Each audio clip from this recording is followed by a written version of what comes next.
What is going on, all you Pokemon collecting maniacs out there? This is Ryan, the Pika Pika Papa, and it's Sunday Fun Day, and that means today we're going to be looking at the cards that TCG Player has sent to us and identified as the ones that have gone up in price on their website over the last 7 days. Now, I love this video series. I have had a ton of fun doing this video series over the last year, but the last couple weeks we have been doing something a little bit different, and that's because the type of cards that we've started to see pop on this list have been a little bit different. Now, the beauty of this channel, and one of the things I enjoy the most, is because I do a PowerPoint presentation for every single video that I present to you, I have the ability to go back in time and reference specific moments and specific charts, and in the case of this, specific times when cards were popping off in price that are eerily similar to what we're going to be talking about today. Now, for the last 2 weeks, I've used it as a cautionary tale, and I've gone on some kind of like didactic rant where I say, hey, listen, these are cards that have popped off in February of 2025, and look what's happened to their prices now. They've absolutely cratered. They haven't recovered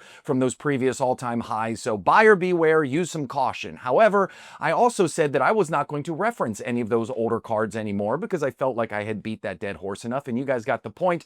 But guess what? The Pokemon gods in TCG Player had something different in mind, because this card right here popped on the list this week, and it is actually one of the cautionary tales that I used as a reference in weeks past. So you know exactly what I'm talking about. What I'm talking about is this one right here from February 5th of 2025. Look what's on here again, the freaking Gravard card, all the way from Scarlet and Violet base set. And when I did this and I referenced it in the previous video, I went ahead and showed you this graph, and I said, okay, if you go back to February of 2025, look at what the price did. This thing shot up almost 500%, almost overnight. It got all the way up to $25, and look what happened after that. It came cratering back down. It never recovered, yada, yada, yada. Now, in all transparency, I actually really like this card. I love the artwork. I'm a huge Gengar fan. I love the fact that he's chilling on a Gengar mat. I love the fact that you have Ghastly over the side. You even have a Pokeball in the foreground for good measure. And even I have this in a PSA 10. I've shared this with you all. Sometimes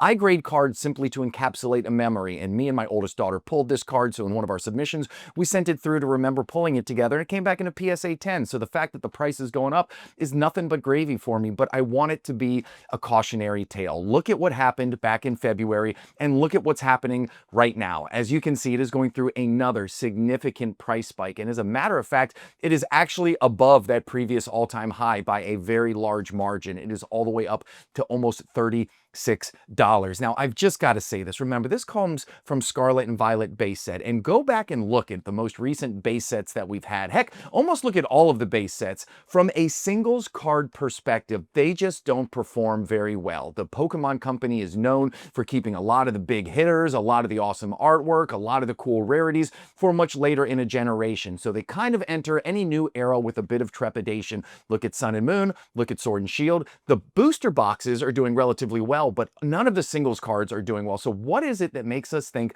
that this card, without a huge name at the very top, even though the artwork is awesome, is going to buck the trend and end up being a fantastic card? Well, really, there's nothing out there. It's you and me and our wallets. And the only reason I'm continuing to dig into this is because I care about you guys. I know how hard you work for your money. I know how hard I work for mine. And I want to make sure that when we decide to spend it, we do it with the best information possible. So this is just one example, but I promise you, I don't cherry pick the cards. A lot of, if not all of the cards on this list are going to be the exact same thing. We're going to be missing some of those big name Pokemon. We're going to be missing some incredible artwork. Yet for whatever reason, these cards are spiking in price. So before we go into the rest of them, I got to give my selfish plug and just say, I love doing this video series. I hope you love this video series. And if you have fun along the way and find value in it, hit that thumbs up button or give us a subscribe. Those things go a very long way in helping my small channel out. And I can't tell you how much I appreciate it. So with that out of the way, let's continue to look at some of these very interesting cards that have made it on their way to the list this week. Now, the next one right here, Chubchu, okay? And again,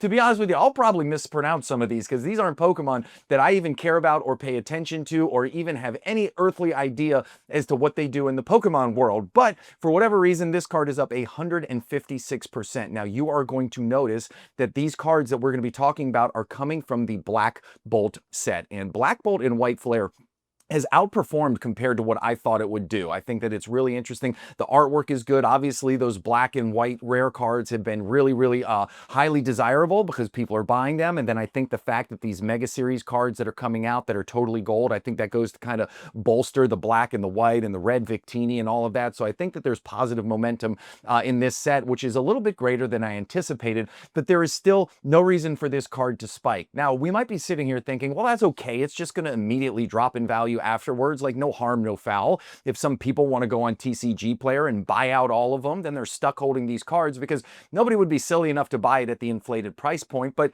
look at this right here. There is real sales volume after the spike in price. This card is actively being purchased at that $23 price point. And listen, let's all be honest here. The Pokemon market is going to correct at some point. I am just as invested as anybody else who's watching this, but I also am self-aware enough to know that the market is going to self-correct at some point. It absolutely has to. It can't continue to perform like this. But I insulate myself. I'm a big fan of sealed product, and the singles cards that I buy specifically for long-term price appreciation, I go after big name characters. I like Pikachu. I like Charizard. I like Mew. I like Mewtwo. I like Umbreon, right? And I like them from big name sets with awesome artwork. So when the market does start to crack at some point, they will fall in value, but they are going to retain a lot of their gains much better than, say, a card like this. So I thought this was a really cool, really interesting one to kick off with because, again, there is significant sales volume after the price has already spiked. Now, the next one that's on this list, Tynamo right here. And again, even from an artwork perspective, there's just not a lot to love about it. You don't have a lot of contrasting colors. You don't have a lot of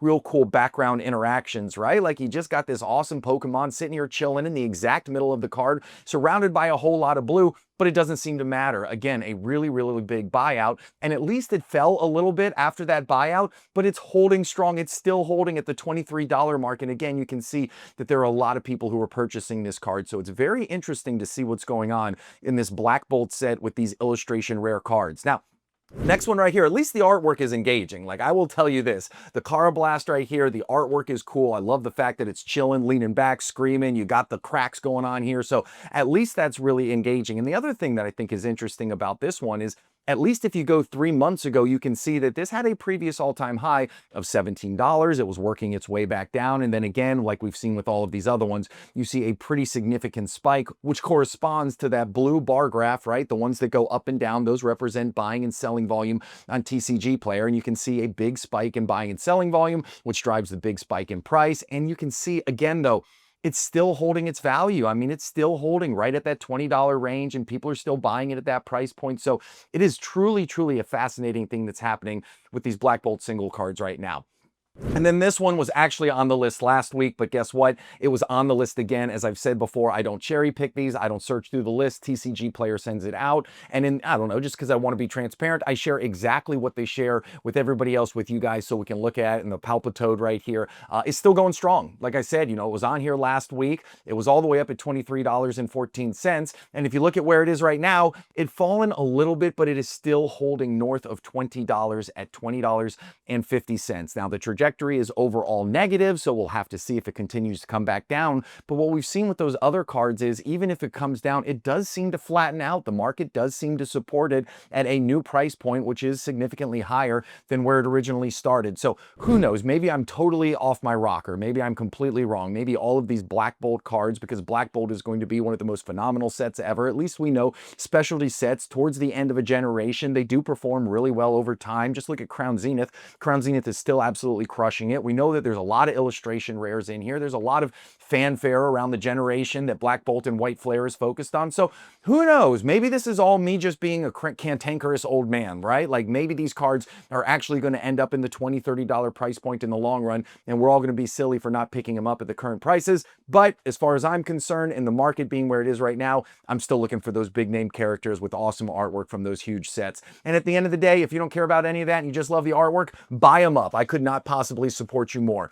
The next one right here that it talked about, again, it has to do with the velocity, is this Charizard from Celebrations. And Up until this video, I didn't plan on doing a lot of content around celebrations moving forward, but I think since we have some more, I don't know, some more sets that are going to come back and they're going to reference older sets again, you know, we're going to have some throwback sets. It might be worth it to do a relook on celebrations, and I think I might do that because celebrations could have been an absolutely awesome set, but I do think that because of when it was launched in the middle of the pandemic pump, or right on the back end of the pandemic pump, right, it was printed into oblivion, and this poor Charizard card never really had the chance to gain its traction. So you'll see at the beginning of the year, it was all the way up at $90, and it has just slowly stair-stepped its way all the way down. Now, it tried a little bit of a rally, but guess what?